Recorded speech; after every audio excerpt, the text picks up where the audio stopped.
The Galactic Academic Consortium's testing facility gleamed with sterile precision, its walls lined with holographic displays showcasing the finest specimens from across 47 civilized species.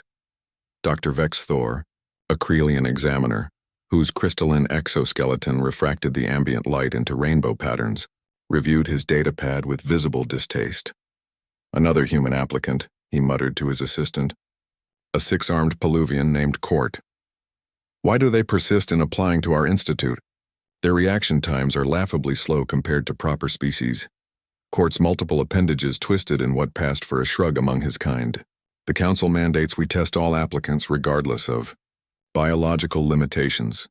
The human in question, Captain Sarah Chen, stood in the waiting area, her posture relaxed but alert.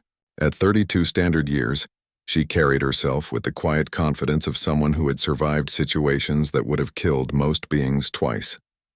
Her military background showed in the economical way she moved, wasting no energy, every gesture purposeful.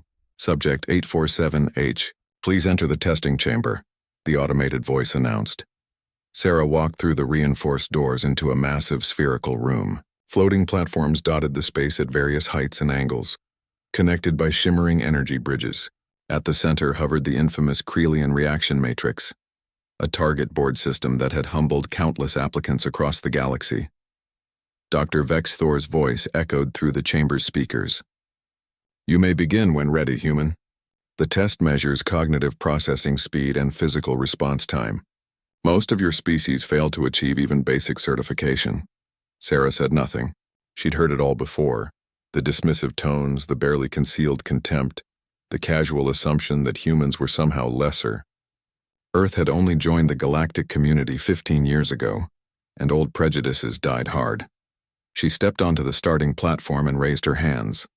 The target board activated, and suddenly the air filled with glowing orbs, targets that would flash different colors, each requiring a specific response. Red meant strike, blue meant dodge, green meant catch. The pattern started simple, almost insultingly so. Sarah's hands moved in precise arcs, striking red targets, weaving away from blue ones, snatching green ones from the air. Her breathing remained steady, controlled.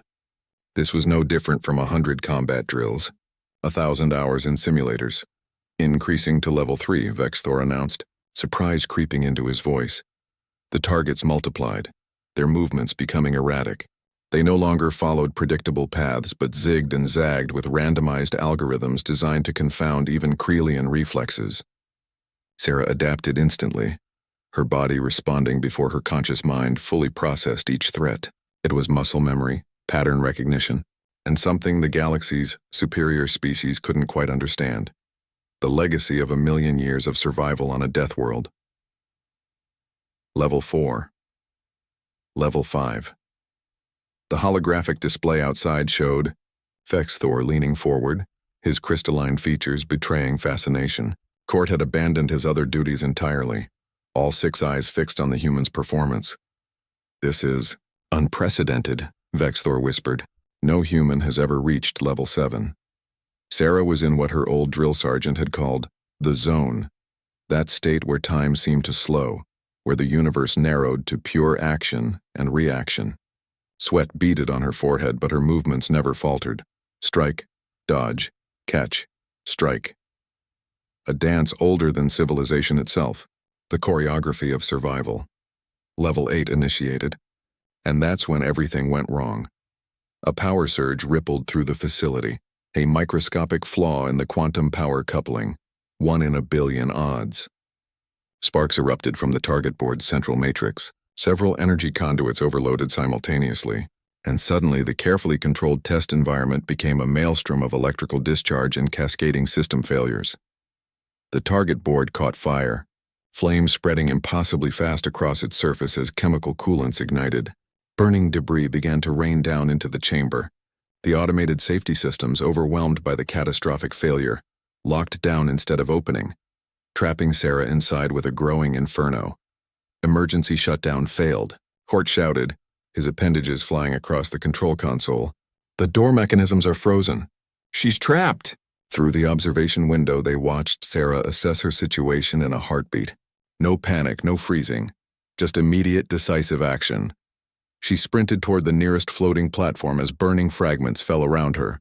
Where most species would have sought cover or attempted to signal for help, Sarah did something that made every observer's breath catch. She started climbing toward the fire. "What is she doing?" Vexthor demanded. "The protocols say to shelter and await rescue."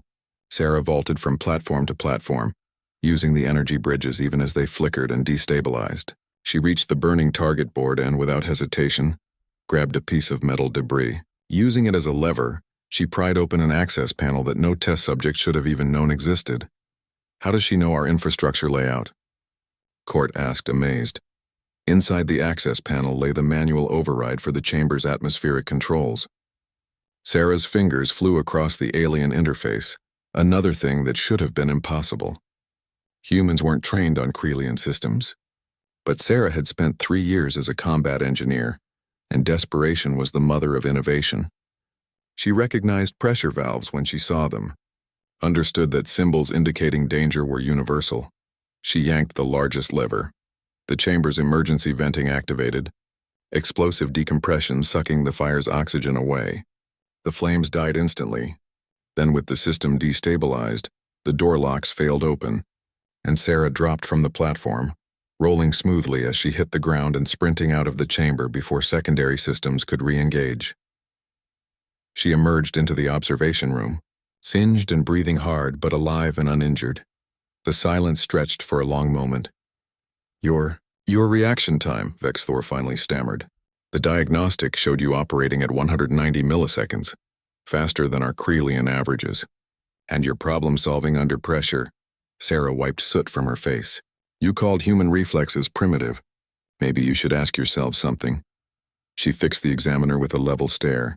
"What do you think happens to a species that evolved on a planet where everything, the weather, the animals, the microbes, was actively trying to kill them for millions of years?"